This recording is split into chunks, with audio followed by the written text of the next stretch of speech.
Изложба на фотографии посветени на најзначајната руска династија Романови, која владеела на 3 континенти, денес беше отворена во салата на музичкото училиште Тодор Скаловски Тетоец во Тетово.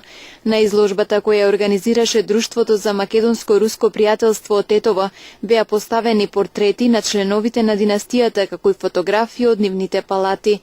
Денеска во организација на Друштвото за македонско-руско пријателство е организирана оваа изложба за династијата Романови. Тоа се цареви што владееле на 3 континенти и кои оставиле белег на руската историја, култура и цивилизација. Ова го правиме со цел да ја доближиме руската култура до граѓаните на Тетово и се надевам дека овој ден ќе остави впечаток на сите присутни што се денес тука.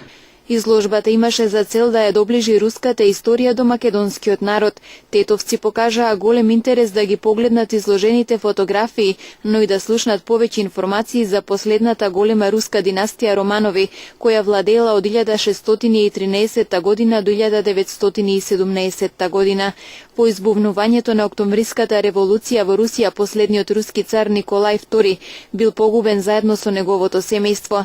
Интересен е податокот што се претпоставува дека една од неговите ќерки Анастасија преживеала и побегнала од Русија, па во текот на 20-тиот век неколку жени се декларирале како ќерка на последниот руски цар. Ова изложба опфаќа еден подолг период, односно од самото создавање на или основоположникот на династијата Романови и опфатени се позначајните владетели, како што е Петар I Велики, Катерина II Велика, потоа незиниот сопруг Петар III, Александар I и ред други, значи се до последниот цар од династијата Романови Николај II, со кој што завршува лозата, односно владењето на лозата Романови, додека и до ден денес се уште постојат нивни наследници, меѓутоа тие не се во Русија, односно се протерани уште во време на Октомвриската револуција.